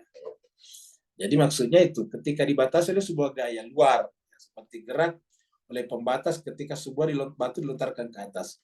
Bapak sekarang waktu disampaikan oleh Mullah Sadra ini pernyataan, belum disebutkan gravitasi bumi, karena waktu itu belum ditemukan gravitasi bumi. Ingat, Mullah Sadra ini kan lebih tua daripada Isaac Newton, ya kan begitu. Mullah Sadra ini sekitar 500-an tahun yang lalu, sedangkan Isaac Newton yang menemukan teori gerak itu kan kira-kira baru 200 tahun yang lalu. Ya, jadi beda. Jadi tapi sudah bisa dibaca bahwa kalau kita melempar ke atas, lama-kelamaan jatuh kembali ke bawah. Nah itu dia. Maka dia kata seperti gerak pembatas ketika sebuah batu dilontarkan ke atas, dia lama-kelamaan dia balik lagi. Nah, cuma tidak disebutkan bahwa itu adalah gaya gravitasi bumi. Ya, karena belum ditemukan pada saat itu. Atau dalam beberapa bentuk lain seperti dalam apa yang disebut dengan gerak alami. Ya, gerak alamiah seperti misalnya apa namanya arus lautan misalnya itu disebut alamiah. Gerak awan di atas kita itu kan alamiah. Ya, artinya itulah pergerakan awan itu murni karena perubahan temperatur. Karena dalam teori fisika dikatakan bahwa angin itu bergerak dari temperatur tinggi ke temperatur rendah. Begitu di lautan itu panas karena terjadi apa namanya sinar matahari menimpa lautan, itu jadi panas karena tidak ada penahannya, tidak ada apa, tidak ada pelindungnya. Kalau di gunung-gunung kan ada pelindungnya tuh sehingga lebih adem. Makanya kita lihat cenderung lebih tinggi suatu tempat kan lebih dingin tuh. Maka kemudian awan dari sana bergerak ke situ. Makanya kita lihat daerah seperti Bogor itu curah hujannya tinggi. Kenapa? Karena awan-awan dari lautan bergerak menuju ke sana dari temperatur yang tinggi ke yang rendah. Itu namanya alamiah. Saya kira sekarang lebih gampang memahaminya. Kenapa? Karena kita sudah dibantu oleh kemajuan ilmu pengetahuan. Ya. Jadi seperti dalam apa yang disebut dengan gerak alami. Itu karena seluruh gerak adalah seperti suatu individu yang ruhnya adalah alam. Perhatikan mas kalian. Jadi ruhnya adalah alam ini, bukan doa. Ingat, ruhnya adalah alam. Camkan baik-baik ini. Ini bukan kata saya, ini kata Mulla Sadra. Mulla Sadra ini ulamanya para ulama. Dia juga adalah ahli tafsir, ada tafsirnya. Ya, siapa yang tidak mengenal Mulla Sadra? Orang seperti Imam Khomeini, Murtada Mutahari, tapi juga berguru kepada Mulla Sadra. Jadi dia pun mengatakan begitu. Itu karena seluruh gerak adalah seperti suatu individu yang ruhnya adalah alam. Coba lihat. Jadi ruhnya gerak yang alam semesta ini alam. Jiwanya adalah alam. Nah, jadi kalau Bapak sekalian selalu kita sampaikan di tadabbur itu bukan karena dari saya, cuma ingin menyampaikan apa yang disampaikan para ulama ini supaya kita ini beragama yang benar-benar yang yang alamiah, rasional. Jangan kita mencari jalan pintas ini. Umat Islam dari dulu dijajah. Sekarang tidak dijajah secara militer, tapi dijajah secara teknologi, pengetahuan, dan sebagainya. Sehingga kemudian kita tidak berdaya menghadapi mereka. Inilah yang terjadi mas sekalian. Jadi kita garis bawahi kembali ini ya. Jadi itu karena seluruh gerak adalah seperti suatu individu yang ruhnya adalah alam. Kita kasih warna berbeda nih. Ruhnya adalah alam. Ya. Nah, jadi inilah mas sebagai pembahasan kita pada kesempatan kali ini. Hari ini adalah tanggal 16 ya, 16 September 23. Insya Allah pada tahun depan ya, pada bulan pekan depan kita lanjut lagi ya. Mudah-mudahan ada manfaatnya Pak sekalian ya. Jadi kalau bapak-bapak, ibu-ibu yang ikut sekarang filsafat sudah tahu ya, bahwa yang selalu saya sampaikan di tadabbur tentang doa jangan sampai bermaksud untuk membypass kalau itu dari sini, dari filsafat. Kita ulangi, kita harus catatan lagi bahwa ini bukan kita tidak menganggap penting, penting sekali, tapi ada tempatnya. Doa itu harus sejalan dengan gerak alam, seperti dikatakan ini. Harus jalan dengan gerak alaminya. Ya. Seperti tadi, kalau Bapak baca Rabbana hablana min Rabbana Rabbi habli minas sholihin, ya harus menikah dulu, gitu. Harus punya suami, punya istri, baru Rabbi habli minas sholihin atau Rabbana hablana min ladunka dzurriatan thayyibatan. Itu baru cocok tuh. Setelah kita punya ada usaha, entah jualan lah di online, entah bikin kedai seperti Pak Burhan, atau kedai kopi seperti Pak Haji Torpedo di Malaysia sana, baru cocok tuh kita berdoa. Allahumma rizukni rizkan halalan thayyib, itu baru cocok tuh. Ya, kenapa? Karena ada usahanya. Kalau cuma di kasur, pagi, apa namanya malam tidur, pagi tidur, waktu makan, habis itu berdoa, Rabbi, Allahumma rizukni rizkan halal, ya tidak bisa. Harus ada usaha dulu, baru bisa Allahumma rizukni rizkan halalan thayyibah. Kita harus berusaha menjaga kesehatan dengan mengobat kalau sakit, baru kita minta, ya Allah berikanlah kesembuhan dengan kesembuhan yang sempurna. Itu semuanya kayak gitu-gitu Pak sekalian. Jadi harus jalan dengan alam, ya seperti itu. Nah, jadi kalau tidak sesuai dengan alam, ya sama saja dengan, mohon maaf ya, menganggap Tuhan itu seperti pembantu disuruh-suruh tanpa harus ada, kita tidak melakukan apa-apa. Tuhan, saya mau makan nih, ambilin makanan, gitu. Tuhan, saya mau duit nih, ambilin duit. Nah, kayak gitu, Tuhan itu kayak begitu. Harusnya kita menjalankan kewajiban kita dulu. Apa kewajiban kita? Yang alamiah. Inilah maksud dari kata-kata wa idza sa'alaka ibadi anni fa inni qarib ujibu da'wata da'i falyastajibuli. Nah, ingat kata-kata itu. Falyastajibuli, harus kita juga memenuhi juga hukum Tuhan. Jadi yang masuk akal itu adalah hukum Tuhan, Pak Bu sekalian. Kita lihat di sini. Ya, kita ulangi kembali ayat ini supaya lebih mantap ya, karena kita sudah bahas filsafatnya Mullah Sadrah ya. Jadi jemaah sekalian, beda itu antara ulama yang belajar filsafat dengan tidak. Kenapa? Karena ya biasanya, ya mohon maaf tidak semua sih, sebagian ulama yang tidak belajar filsafat yang diceritakan kehebatan-kehebatannya semacam apa gitu, semacam ada koroma-koromanya, tiba-tiba cuma dia Raja Pola tinggal, tiba-tiba bisa salat asar di Mekah, terus nanti salat maghrib lagi di Raja Pola, kayak gitu-gitulah. Ya. Bukan Raja Pola, Ustadz. Apa itu? Pamijahan. Oh, bukan Gunung Galunggung. Bukan, Ya, itu di Pamijahan. sini kan ada orang Gunung Galunggung. Coba aja tanya. Yang saya bicarakan ini orang Gunung Galunggung, orang Raja Pola, bukan di Pamijahan. Saya tidak ingin menggunjing Pamijahan, itu mah urusan para ulama ya. Jadi orang Raja Pola kalau mau ke Jakarta itu nanti bisa sampai di Jakarta kalau cari ini bus Handoyo dulu, itu baru berdoa. Ya subhanalladzi sakharana hadza, itu harus cocok. Di tempat tidur baru baca subhanalladzi sakharana hadza wa ma kunna lahu muqrinin. Tidak mungkin sampai ke pasar Minggu. Kan begitu Pak sekalian ya. Harus pesan dulu tiket di Handoyo gitu. Ya, atau PO yang lain. Itu baru tuh. Nah, gini dia. Nah, ini dia. Jadi jemaah sekalian. Jadi wa idza sa'alaka ibadi anni fa inni qarib. Dan ingatlah ketika hamba-hambaku bertanya kepadamu, Ani tentang aku, saya itu dekat. Ini qarib. Sedemikian dekatnya, ujibu, aku akan mengijabah. Dakwah, doanya, adai, ini kan adai fa'il nih. Doanya para doa, maksudnya orang pelaku doa. Idza apabila da'ani, ada ya-nya hilang di sini. Ada ya mutakalimnya hilang di sini. Idza da'ani, apabila dia berdoa kepadaku. Falyastajibuli, maka tapi ini maka yastajib, nah ini dia harus juga si hamba itu memenuhi juga hukum-hukumku nih, yastajibuli tadi. Jadi kalau kita tadi berdoa minta anak ya menikah dulu, berdoa tadi minta rezeki ya punya usaha dulu, minta cepat sampai di Jakarta ya harusnya di PO Handoyo dulu, kurang lebih seperti itulah. Falyastajibuli gitu. Setelah kita memenuhi itu, baru kita percaya Tuhan. Bahwa Tuhan itu tidak terpisah dengan alamnya, sehingga doa dan ikhtiar tidak boleh berpisah. Ya kan gitu. Ikhtiar itu adalah pada wilayah alam, sedangkan doa adalah pada wilayah ilahiyah. Yu'minu bi ini di sini. Ini. Falyastajibuli, yaitu memenuhi hukum-hukum alamku, wali yu'minu bi, baru percayakan kepadaku. Nah, barulah itulah tindakan yang yarsyudun, yang rasional. Kata-kata yarsyudun ini bukan dapat betul, tapi rasional. Rushd itu kan rasional. Lawannya irasional ada al-gai. Kata bayana rushd minal gai, kan begitu. Jadi la Allah yarsyudun. Dengan cara seperti itu, tindakannya baru rasional. Nah, begitu ya sekira Pak sekalian.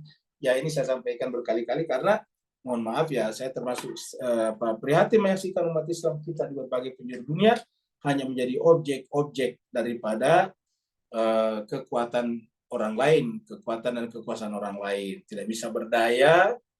Ya, kenapa? Karena ya kita hanya selalu mengandalkan jalan pintas dan sangat sedikit ikhtiar kita dalam dunia, dalam wilayah alamiah, sehingga kita kontribusinya terhadap peradaban, kebudayaan, teknologi, sains sangat-sangat sedikit. Terima kasih banyak yang mau bertanya, dipersilakan.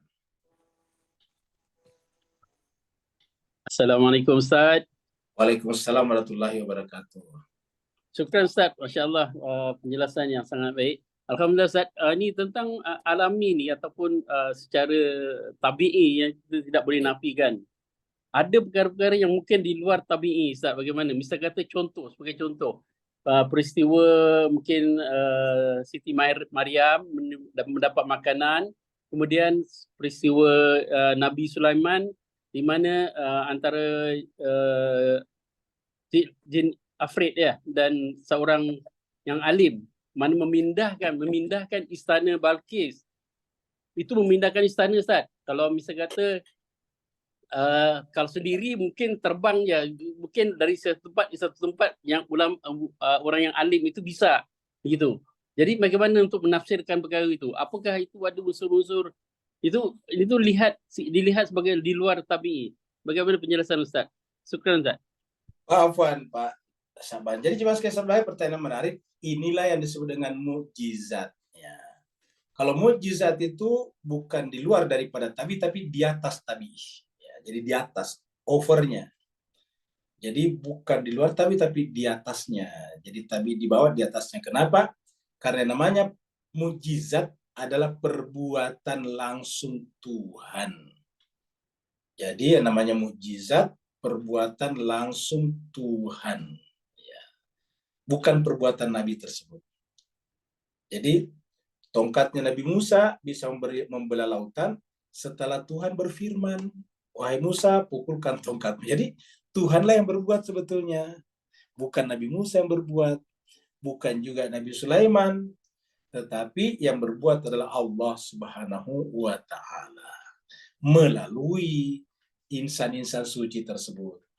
Apakah ini bisa terjadi setiap saat? Tidak bisa, karena kalau terjadi setiap saat, dia menjadi alamiah. Gitu. Ulangi-lagi, kalau ini terjadi pada setiap saat, terjadi secara alamiah. Bahkan pada nabi-nabi pun berbeda-beda mukjizatnya. Mukjizat membuat perahu di atas gunung yang tinggi hanya pada Nabi Nuh. Membuat lautan terbelah hanya pada Nabi Musa. Melahirkan tanpa suami hanya Siti Maryam. Apalagi yang lain-lain hanya pada Nabi saja. Yang bisa menghidupkan orang mati dengan diusap hanya Nabi Isa. Seperti itu. Jadi setiap mujizat-mujizat ini hanya sekali terjadi saja. Karena kalau dia berulang, berarti dia teratur. Ketika dia teratur, tabi'i lagi namanya. Nah, jadi ini adalah di atas tabi'i karena perbuatan langsung Tuhan. Kalau perbuatan langsung Tuhan justru tidak masuk akal kalau melalui hukum tabi'i. Apa sebabnya? Karena Tuhan lebih di atas daripada tabi'i.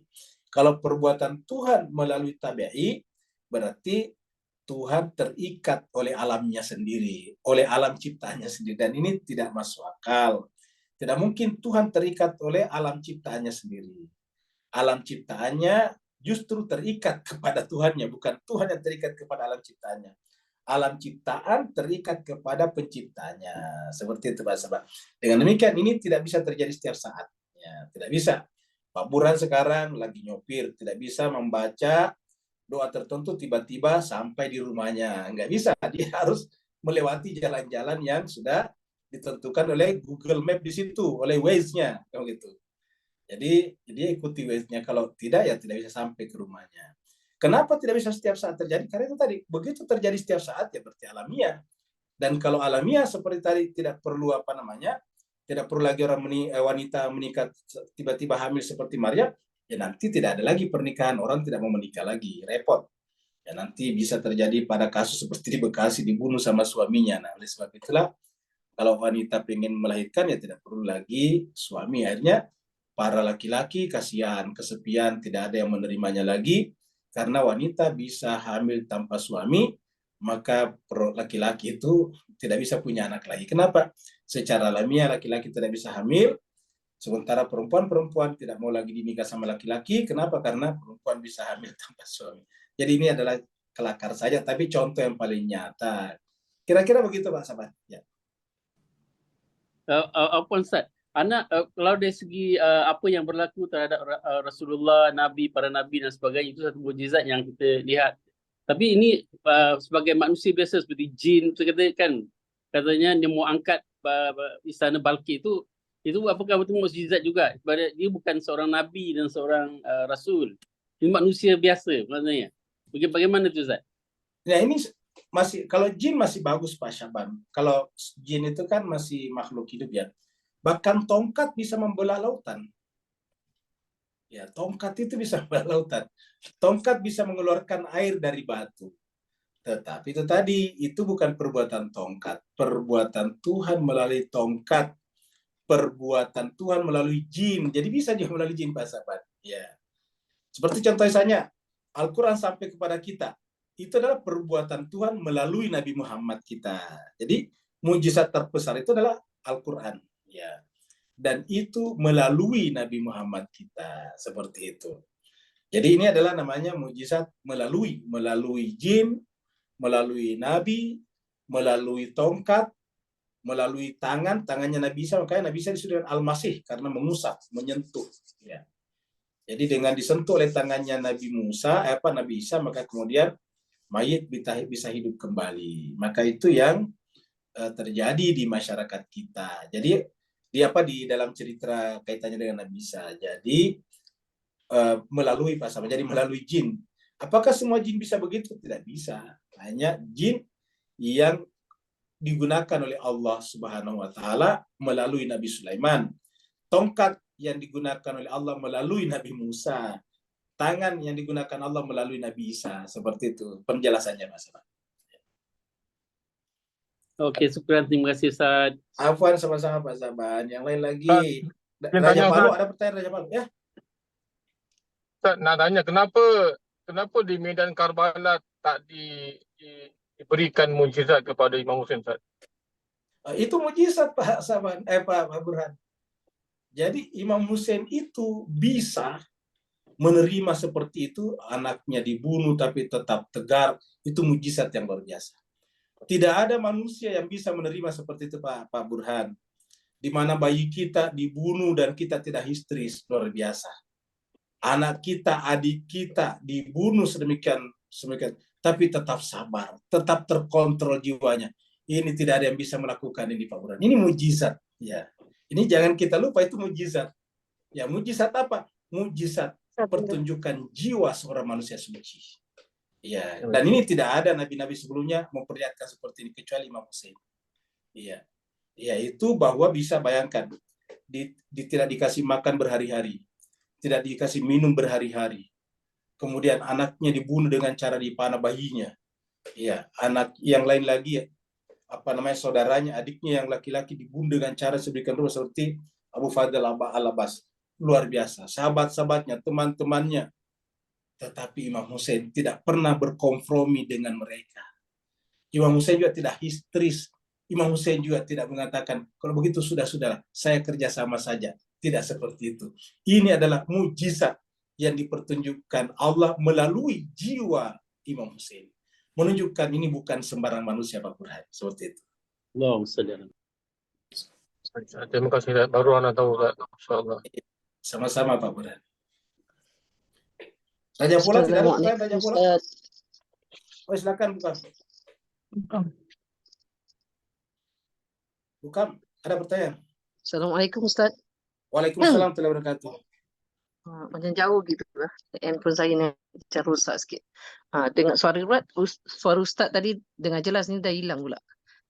Okey Ustaz, tak apa, saya teruskan. Tentang saya nak bertanya tentang doa lah. Macam tadi Ustaz sering cakap bahawa jangan hanya berdoa tetapi tidak melakukan macam itu. Tadi Ustaz ada kaitkan tentang doa tu dengan alam. Jadi kalau kita nak zuriat, kita mesti ada pasangan dan gini. Tetapi ini untuk peringatan untuk diri saya sendirilah. Mungkin kalau Ustaz boleh betulkan bahawa di dalam ajaran Ahlul Bait itu kita tidak hanya berdoa untuk material, untuk matahari atau kebendaan, tetapi lebih kepada dari itu, iaitu sebagaimana Bunda Bunda Zainab mengajar kita, mendidik kita, mengatakan bahawa musibah itu tiada keindahan melainkan kata-kata itu hilang. Marah itu tidak aku lihat melainkan keindahan. Jadi dalam Ahlul Bait ini banyak doa-doa yang diajar, seperti doa harian. Dengan doa harian kemudian kita ada doa ziarat, di mana dikenalkan kita setiap hari itu ada penjaga harinya, iaitu kita sebagai tetamu pada hari kita kenal kepada pemimpin kita imam kita yang 12 imam tu. Semuanya ada penjaga. Dari situ diajarkan kita membaca doa tanpa kita nak meminta sesuatu. Di situ ada kata-kata yang indah. Bagaimana kita bermunajat dengan Allah di dalam doa-doa harian seperti doa kumail, doa tawasul. Jadi doa-doa ini menguatkan apa yang kita belajar dalam Al-Quran, kadang-kadang dikuat dalam doa-doa itu. Kalau kita lihat banyak tentang mungkin Ustaz lebih tahu tentang zalam tu nafsi. Di dalam doa kumal tu pun diselitkan supaya kita tahu. Jadi maksud saya nak katakan bahawa doa ini juga penting di dalam Ahlul Bait, bukan doa-doa yang seperti teman sebelah kita aliran yang bukan Ahlul Bait. Dia hanya lebih kepada meminta umur panjang, minta sakit, untuk kesembuhan sakit, untuk rezeki, tetapi lebih dari itu tentang jiwa-jiwa kita untuk mendekatkan diri kita kepada Allah. Jadi afwan Ustaz kalau inilah mungkin Ustaz boleh betulkan apa yang saya cuba utarakan. Terima kasih, afwan. Baik, terima kasih banyak Bukam. Intinya adalah bahwa kalau kita berdoa, terutama yang kita doakan adalah jiwa-jiwa kita. Makanya doa yang paling pertama diajarkan Allah kepada manusia adalah Rabbana zalamna anfusana wa illam taghfir lana wa tarhamna lanakunanna minal khasirin. Ya Allah, kami telah menzalimi. Zalamna itu sama dengan zalam tu nafsi kalau dalam doa kumail. Ya Allah, kami telah menzalimi diri kami. Kalau bukan karena ampunan-Mu, kalau bukan karena cinta dan kasih-Mu, kami akan masuk ke dalam golongan orang merugi. Nah, jadi ini. Tetapi pada saat yang sama, walaupun kita berdoa untuk jiwa kita seperti dalam doa kumail, tawassul, doa mujir dan sebagainya, tetapi tetap juga harus ada usaha dari pihak kita Bukam untuk memperbaiki jiwa kita. Jadi contohnya misalnya kita mengatakan Rabbana zalamna anfusana, maka kita ada usaha untuk memperbaiki jiwa kita. Jadi kita harus berusaha untuk memperbaiki jiwa kita. Dalam doa kumail atau dalam doa tawasul misalnya, kita nanti meminta ya wajihan indallah isfa' lana indallah, beri syafaatlah kami di sisi Allah. Setelah di atas mengakui dulu mereka kewilayahan mereka. Jadi nanti kita bisa berhak meminta syafaat dari mereka kalau kita mengakui berwilayah dulu kepada mereka, bukan. Jadi tidak bisa kita meminta syafaat melalui mereka kalau kita tidak berwilayah kepada mereka. Nah, berwilayah kepada mereka itu adalah ikhtiar kita. Kita berikhtiar untuk berwilayah dulu kepada mereka, bukan. Makanya kita mulai dari atas tuh, misalnya ya Aba Abdullah, ya Husain bin Ali, kemudian ya Asyahid, baru kemudian ya hujjatallahi ala khalqi, ya Sayyidana wa Maulana, dan seterusnya. Baru kemudian nanti kita katakan ya hujjatallahi wa ya wajihan indallah isfa lana indallah. Jadi kita berwilayah dulu, baru kemudian kita minta isfa lana indallah. Jadi syafaat hanya diberikan nanti di akhirat kalau ada ikhtiar kita untuk berwilayah kepadanya, bukan. Begitu juga Tuhan akan melepaskan kita dari kezaliman pada saat kita mengatakan fa illam taghfir lana wa tarhamna, kalau kita memang bersungguh-sungguh juga minta ampun kepada Allah, begitu, bukan. Jadi harus ada usaha dari kita. Baru kemudian doa-doa itu bermanfaat. Yang doa berkaitan dengan jiwa kita biasanya lebih sering disebut dengan munajat, seperti itu. Saya kira cukup sampai di sini Pak Bu sekalian, sudah lewat ini waktunya. Kayaknya masih ada di chatroom. Ya, Pak Burhan. Ya, ini Pak Burhan, selain Allah sebagai maf'ul bi, betul sekali. Selain Allah sebagai maf'ul bi ataukah sebagai mudhaf, ya. Yang selainnya adalah maf'ulnya. Atau mudhaf ilaih itu kita akan semuanya alam dan sisinya bersandar kepadanya. Itu tadi, kita semuanya adalah mudhaf. Dan dia adalah mudhafun ilaih, seperti itu. Jadi kita tidak bisa tanpa bersandar kepadanya. Kunci hanya bernilai apabila dikatakan kunci mobil. Kita sebagai hamba hanya bernilai apabila dikatakan hamba Allah. Jadi kita tidak bernilai apa-apa kalau tidak menghambakan diri kepada Allah. Ya. Karena sudah dengan hamba Allah bukan hanya penyebutan, tapi memang kita menghamba kepada Allah. Contohnya tadi, kunci mobil bukan hanya penyebutan kunci mobil, tetapi memang kunci itu bisa membuka mobil, seperti itu. Jadi disebut kunci mobil apabila kunci itu bisa digunakan bukan mobil. Kalau cuma ditulis kunci mobil ya tidak ada artinya. Seperti itu juga hamba Allah. Ya, hanya ditulis pada saat menyumbang di masjid, hamba Allah kan begitu. Nah, kalau ditulis begitu saja tidak ada maknanya, kecuali kalau memang kita juga menghamba hanya kepada Allah. Ketika kita hanya menghamba kepada Allah, barulah cocok hamba Allah. Mudhaf ilaih, seperti itu. Saya kira begitu saja. Oh, ternyata tidak ada Handoyo ya, lupa terima jasa ya. Terima kasih banyak. Saya kira cukup sampai di sini. Insya Allah kita jumpa lagi sebentar malam. Wassalamualaikum warahmatullahi taala wabarakatuh. Waalaikumsalam warahmatullahi wabarakatuh. Tajabolah Terima menyimak kasih banyak Ustaz. Pak Ustadz Ya, Kusi. sama-sama. Terima Ya. kasih teman-teman.